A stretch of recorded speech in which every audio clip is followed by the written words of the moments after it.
భగవంతుడు ఎంత నాకు అనుకూలిస్తే అంత మా ఆడబిడ్డల సౌభాగ్యం కోసం నేను అండగా ఉంటాను. చెల్లెమ్మలు మీరు గుర్తుపెట్టుకోవాలి.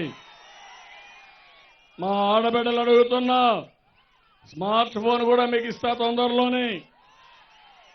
ఒక ఫోన్ పెట్టుకుంటే నీకు ఏ కష్టం వచ్చినా ఒక యాప్ కొట్టి, చంద్రన్న నాకు ఈ బాధ ఉందంటే చెల్లెమ్మ నేను చేస్తాను, నా పని చేస్తా. ఆనందమేనా మీకు? అందరూ ఒకటిగా ఉంటారా మీరు?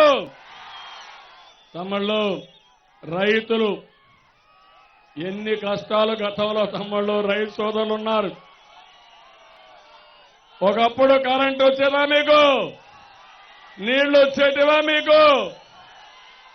కరెంట్ వచ్చేది కాదు, నీళ్లు వచ్చేటి కాదు. ఎరువులు పోలీస్ స్టేషన్లో అమ్మిన రోజులు, రైతులు ఆత్మహత్య చేసుకున్నారు, కరెంటు షాక్ కొట్టి చనిపోయారు. ఈ రోజు హామీ ఇస్తున్నా, నేను అండగా ఉంటా మా రైతులందరికీ. 4వ విడత 5వ విడత రుణమాఫీ మీ అకౌంట్లో వేస్తున్నా. ఏప్రిల్ నెలలో మీరు తీసుకోండి. మా ఆడబిడ్డలకి 3వ విడత చెక్కు ఏప్రిల్లో బ్యాంకులో వేసి డబ్బులు తీసుకోమని మా ఆడబిడ్డలు కోరుతున్నా. అన్నదాత సుఖీభవ. ఈరోజు అందుకని 2 హెక్టార్లుంటే 9,000, ఆ పైనుంటే 10,000 ఇస్తాను. తమ్ముళ్ళు, రైతులకు అండగా ఉంటా. మీరు ఆనందంగా ఉండే వారికి ఇస్తానే ఉంటా. ఈరోజు చూడండి, ఎన్టీ రామారావు గారు తెలుగు గంగ తీసుకొచ్చారు. ఆళ్లగడ్డలో వ్యవసాయమే మారిపోయింది. మీ జీవితాల్లో వెలుగు వచ్చిందంటే అది ఎన్టీ రామారావు గారి చలవ. ఈరోజు ఇంకొక విషయం మీరు గుర్తుపెట్టుకోవాలి. మా తమ్ముళ్ళు ఇక్కడే ఉన్నారు. యువత దేశానికి పెద్ద ఆస్తి మీరే. ఎక్కడ చూసినా సిబిఎన్ ఆర్మీ స్వచ్ఛందంగా పనిచేస్తున్నారు, బ్రహ్మాండంగా పనిచేస్తున్నారు.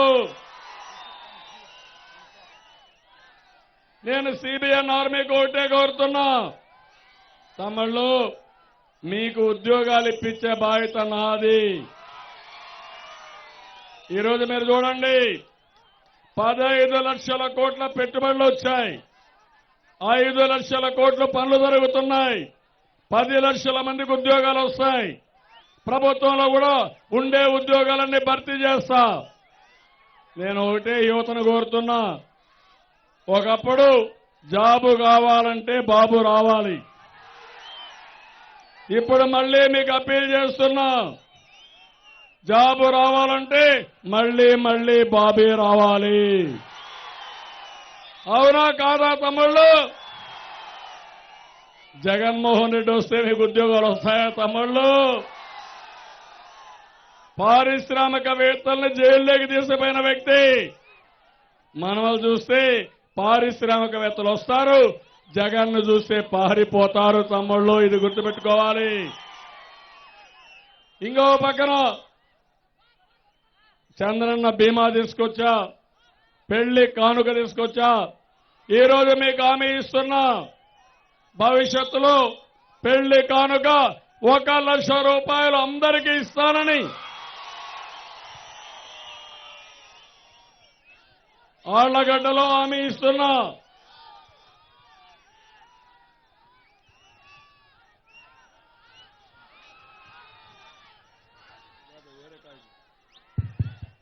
అదే మాదిరిగా ఈరోజు మీరు చూస్తే ఇంకా నేను ఒకటి హామీ ఇస్తున్నాను. ఇక్కడే మైనారిటీ సోదరులు ఉన్నారు, మీకు అండగా నేనుంటా. నరేంద్ర మోడీ చాలా దుర్మార్గుడు, మైనారిటీ పట్ల కక్ష కట్టాడు. ఆయన్ని ఎదుర్కొన్న సింహం మన ఫరూక్ అబ్దుల్లా గారు. ఆయనకు అండగా నేనున్నాను. నేను ఒకటే మిమ్మల్ని కోరేది, మళ్ళీ మైనారిటీకి రక్షణ ఉండాలంటే నరేంద్ర మోడీ పోవాలి. నిన్న మొన్న మీరు చూశారు, జగన్మోహన్ రెడ్డి, పీయూష్ గోయల్ చాలా స్పష్టంగా చెప్పాడు. జగన్మోహన్ రెడ్డి మా మిత్రుడు, మా ఇద్దరికి అలయన్స్ ఉందని పీయూష్ గోయలే చెప్పే పరిస్థితి వచ్చింది. పోయిన ఎన్నికల్లో మీ ఓట్లు తీసుకున్నాడు. ఇప్పుడు బీజేపీతో జట్టు కట్టాడు. మోడీ సంఖలో ఎక్కాడు. ఏ తమిళలో మైనారిటీ సోదరులు ఏమంటారు?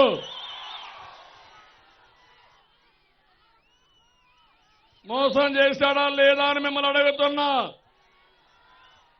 మోసం చేసిన వ్యక్తికి ఓట్లేస్తారా అని మిమ్మల్ని అడుగుతున్నా. మైనారిటీలకు అన్ని పనులు చేస్తా. ఇమాములకి 5,000 రూపాయలు ఇస్తున్నాం. భవిష్యత్తులో 10,000 రూపాయలకు పెంచుతున్నాను ఆండ్రోరియం. మౌజములకు 3,000 ఇస్తున్నాం. దీన్ని 6,000కు పెంచుతున్నానని మీకు హామీ ఇస్తున్నా. ఉర్దూ యూనివర్సిటీ పెట్టాం. ఇంకో పక్క షాదీ ఖానాలు కట్టాను. ఆజ్ హౌస్ కట్టాం. 25 రెసిడెన్షియల్ స్కూల్స్ కూడా ఈ ముస్లింల కోసం నేను ఏర్పాటు చేస్తానని మీ అందరికీ హామీ ఇస్తున్నా. ఈరోజు వెనుకబడిన వర్గాలు ఉన్నారు. వాళ్ళకు 21 కార్పొరేషన్లు పెట్టాం. చేతి వృత్తుల్ని గౌరవించాం. నేను మీకు ఇచ్చే హామీ, వెనుకబడిన వర్గాలను ఎప్పుడూ ఆదుకుంటాను, మీకు అండగా ఉంటాను. తప్పకుండా మిమ్మల్ని పైకి తీసుకొచ్చే బాధ్యత నాది అని మరొకసారి వెనుకబడిన వర్గాలకు హామీ ఇస్తున్నా. ఎస్సీలు ఎస్టీలు ఉన్నారు, వాళ్లకు అండగా ఉంటాం. నేను ఒకటే మిమ్మల్ని కోరుతున్నాను, ఇవన్నీ చేసేది ఒక ఎత్తైతే ఈరోజు మన రాష్ట్ర హక్కులు మనం కాపాడుకోవాలి. జగన్మోహన్ రెడ్డి ఉన్నాడు, దుర్మార్గుడు. ఈ రాష్ట్రంలో ఒకటే గుర్తుపెట్టుకోండి, కరువును నేను జయిస్తా, తుఫాన్లు నేను సమర్థవంతంగా ఫేస్ చేస్తా. ఈ రాష్ట్రానికి ఉండే ప్రధాన సమస్య ఈ జగన్మోహన్ రెడ్డి అని చెప్పి కూడా నేను మీకు తెలియజేస్తున్నా. నిన్న చూశారు, పీయూష్ గోయల్ చెప్పాడు ఏమని, వీళ్ళంతా కూడా కేసీఆర్ కానీ జగన్మోహన్ రెడ్డి మాతోనే ఉన్నాడని నేను చాలా స్పష్టంగా చెప్పాడు. నేను అన్ని కులాలకు న్యాయం చేశాను. ఇక్కడే బలిజలు ఉన్నారు. మీకోసం ఒక కార్పొరేషన్ పెట్టి 5 సంవత్సరాల్లో 5,000 కోట్లు ఖర్చు పెట్టిన ప్రభుత్వం తెలుగుదేశం ప్రభుత్వం. 5% రిజర్వేషన్లు తెచ్చాను. ఎప్పుడో జరగల, చరిత్రలో జరగల, అవన్నీ నేను చేశాను. అదే మరిగా అగ్రిగోల్డ్ విషయంలో కూడా అన్ని జాగ్రత్తలు తీసుకుని 250 కోట్లు ఇచ్చి డబ్బులు కూడా ఇమ్మన్నాను. ప్రతి ఒక్క పైసా తిరిగి రాబట్టి మీకు ఇప్పిస్తా. అయితే ఈరోజు మనం గుర్తుపెట్టుకోవాలి, నిన్నే జగన్మోహన్ రెడ్డి ఒక మాట అడిగాడు, కేసీఆర్తో కలిస్తే తప్ప అని అడిగాడు. ఏమంటారు తమ్ముళ్ళు, మీరు తప్పవునా కాదా? తప్పన వాళ్ళు జైలుపైకెత్తండి. మీరు ఒప్పుకుంటారా కేసీఆర్తో కలిస్తే? మనల్ని అవమానించాడా లేదా? ఆంధ్ర వాళ్ళు ద్రోహులన్నాడు, ఆంధ్ర వాళ్ళు దోచుకుంటున్నారన్నాడు. అదే మరిగా ఇళ్లను ఆస్తులను అన్నిటినీ లాగేసుకుంటామని బెదిరించాడు. ఇంకో పక్కన తెలంగాణలోకి అడుగు పెడితే కాళ్ళు ఎరగొడతానన్నాడు. ఇంకో పక్కన మీరు చూస్తే వీళ్ళు మదరాసుని తరివేశారు, గతి లేక మన దగ్గరికి వచ్చారు. ఇక్కడి నుంచి కూడా తరిమి తరిమి కొడతానని చెప్పి అన్నాడు. ట్యాంక్ బండ్లో విగ్రహాలుంటే అవన్నీ విధ్వంసం చేశారు. కడాన విభజన జరిగింది. ఏమన్నా న్యాయం జరిగిందా తమ్ముళ్ళు? మనకు మన వాటా మనకు వచ్చిందా? మనకు వాటా పోయింది. 1,00,000 కోట్లు రావాలి. ఈరోజు మీరు ఒకసారి చూస్తే పోలవరం మీద మనం కట్టడానికి వీలు లేదని సుప్రీంకోర్టుకు వెళ్ళాడు. ఇంకో పక్కన శ్రీశైలం నాగార్జున సాగర్ 2 ప్రాజెక్టులు మాకెమ్మని ట్రిబ్యునల్కి వెళ్ళాడు. మీరందరూ గుర్తుపెట్టుకోవాలి. మీకు నీళ్లు ఎక్కడి నుంచి వస్తున్నాయి? పోతిరెడ్డి పాడవునా కాదా? ఇటీవల ముచ్చుమర్రి ఈ 2 మూసేయమన్నాడు. ఈ 2 ఉండడానికి వీల్లేదని మాట్లాడాడు. సోనియా గాంధీ తెలంగాణకు వచ్చి ప్రత్యేక హోదా ఇస్తే ఆంధ్రాకి ఇస్తే మాకు కూడా ఇవ్వాలని ఎక్కడికక్కడ లిటిగేషన్ పెట్టాడు. అలాంటి వ్యక్తిని ఈ జగన్మోహన్ రెడ్డి మేము కలిస్తే తప్పేంటంటున్నాడు. నేను అడుగుతున్నా, బాంచేన్ నీ కాళ్ళు మొక్కుతానని నువ్వు పోయి కేసీఆర్ కాళ్ళు మొక్కు, మాకేం బాధ లేదు. మా ప్రాజెక్టులకు అడ్డం వస్తే, మా ప్రజల పొట్ట కొడితే, పోతిరెడ్డిపాడు జోలుకొస్తే, ముచ్చుమర్రి దగ్గరకు వస్తే వదిలిపెట్టమని మరొక్కసారి హెచ్చరిస్తున్నా. మోడీ మన రాష్ట్రానికి విరోధి, కేసీఆర్ మన రాష్ట్రానికి విరోధి. వీళ్ళిద్దరితో కలిసిన వాళ్ళు మన రాష్ట్ర ద్రోహులని చెప్పి కూడా నేను మీకు తెలియజేస్తున్నా. నేను అడుగుతున్నా, నేను చెప్పేది మీకు అర్థమైందా తమ్ముళ్ళు? మిమ్మల్ని అడుగుతున్నా. కేసీఆర్ తెలంగాణలో ఓట్లన్నీ తీసేశారు ఫామ్ 7 పెట్టి. జగన్మోహన్ రెడ్డి మన రాష్ట్రంలో ఓట్లన్నీ తీసేదానికి సిద్ధపడ్డాడు. మనం పోరాడాం, సాధించుకున్నాం. ఇప్పుడు నేను మిమ్మల్ని కోరేది ఒకటి, ఈరోజు ఒకటే కోరుతున్నా మిమ్మల్ని. మీకు పౌరుషం ఉందా? ఆళ్లగడ్డ రోషం ఉందా? కర్నూలు పౌరుషం ఉందా? గట్టిగా పోరాటానికి సిద్ధమా? కేసీఆర్ని చూస్తే మనకు భయమా?